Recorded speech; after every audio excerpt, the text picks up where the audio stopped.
रेवाड़ी में आज भागवत कथा का भव्य शुभारंभ हुआ, जिसमें संयोजनकर्ता वैश्य महासम्मेलन द्वारा कथावाचक जया किशोरी के मुखारविंद से इस भागवत कथा का वर्णन किया जाएगा। इससे पूर्व आज कलश यात्रा में लगभग 1100 महिलाओं ने कलश उठाकर आयोजन स्थल तक पहुंचाया। विशेष बात यह रही कि कलश यात्रा पर हेलीकॉप्टर द्वारा पुष्पों की वर्षा की गई।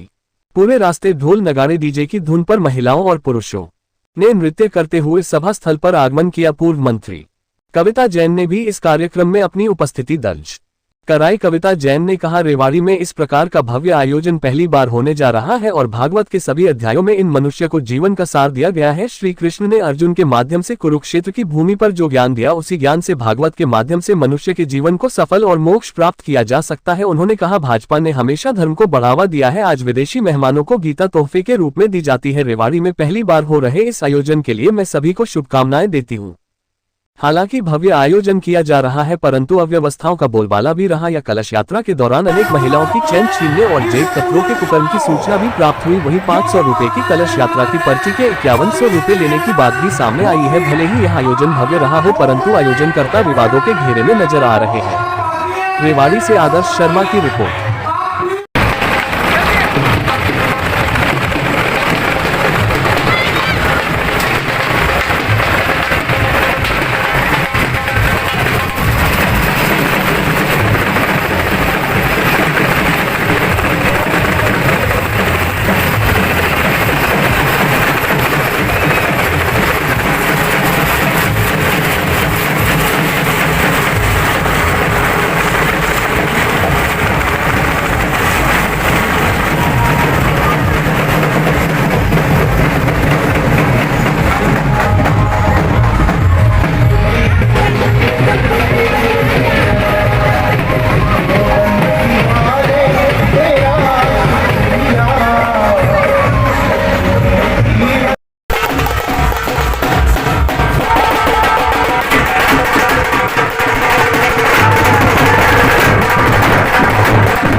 श्रीमद् भागवत कथा शुरू होने जा रही है और इसका आयोजक समिति जय किशोरी जी भागवत कथा समिति है।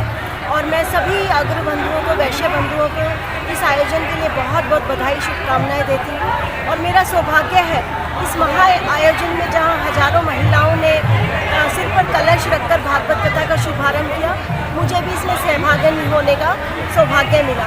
भागवत का संदेश निश्चित रूप से कहते हैं कि भगवान ने हमें जीवन दिया है, लेकिन जीवन जीना कैसे है ये भागवत के माध्यम से ही हमें सिखाया गया है। और निश्चित रूप से ये भागवत सभी का कल्याण करे, ऐसी मेरी इच्छा है। और ये न केवल रेवाड़ी के प्राणी मात्र के, बल्कि समस्त हरियाणा के अंदर एक इसका बहुत ही एक अच्छा मैसेज जाएगा और सभी को सुख, समृद्धि और शांति प्रदान करेगा। मैम, रेवाड़ी में इतने बड़े स्तर पे ये पहली बार ये आयोजन किया जा रहा है, तो क्या भविष्य में इसकी नींव रखी जा रही है, आगे भी ऐसे कार्यक्रम होते रहेंगे? देखिए, हरियाणा के अंदर एक बार पहले हुआ था इस तरह का भव्य आयोजन, लेकिन रेवाड़ी के अंदर पहली बार इस तरह का आयोजन किया जा रहा है। और निश्चित रूप से ये शुरुआत है। और भागवत का संदेश तो क्योंकि अजर और अमर संदेश है, तो डेफिनेटली हर व्यक्ति को अपने जीवन में भागवत के संदेश को धारण करना चाहिए। कहते हैं कि भागवत के जो 18 अध्याय में दिए गया हर संदेश मनुष्य को हर परिस्थिति में बाहर निकालने के लिए एक नया मार्ग दिखाता है, हर समस्या को दूर करने का मार्ग है। कर्म का संदेश, योग का संदेश, जीवन जीने का संदेश भगवान श्री कृष्ण ने अर्जुन के माध्यम से, भागवत के माध्यम से पूरी दुनिया को दिया, तो निश्चित रूप से भागवत के श्रवण से सभी का कल्याण होगा, ऐसी मेरा मानना है। मैम, योगी मॉडल की तरह जैसे कांवड़ियों पे पुष्प बरसाए गए थे, आज रेवाड़ी में पहली बार भागवत कथा के जो कलश यात्रा थी उस पर पुष्प बरसाए गए हैं, तो लग रहा है कि कहीं ना कहीं सरकार जो है धर्म के कार्य को बढ़ावा दे रही है। देखिए, बात यहाँ पर योगी मॉडल की और पुष्प वर्षा की नहीं है, और जहाँ तक है कि हरियाणा हमारे भागवत की धरती, श्री कृष्ण की धरती है, जहाँ कुरुक्षेत्र की धरती से भागवत का संदेश दिया, और ये भारतीय जनता पार्टी की सरकार है जिसने आज भागवत के संदेश को इंटरनेशनली इसको पार्ट बनाया। हर वर्ष अंतर्राष्ट्रीय गीता महोत्सव मनाया जाता है, और इस बार भी अंतर्राष्ट्रीय गीता महोत्सव धूमधाम से मनाया जाएगा, और पहली बार भारतीय जनता पार्टी के प्रयास के कारण ही आज भागवत का जो संदेश है पूरे विश्व में फैला है। राजनयिकों को तोहफे में गीता दी जाती है, और जो हमारे कई कंट्री पार्टनर्स अलग अलग हर साल हमारे अलग अलग कंट्री पार्टनर्स रहे, पिछले लंदन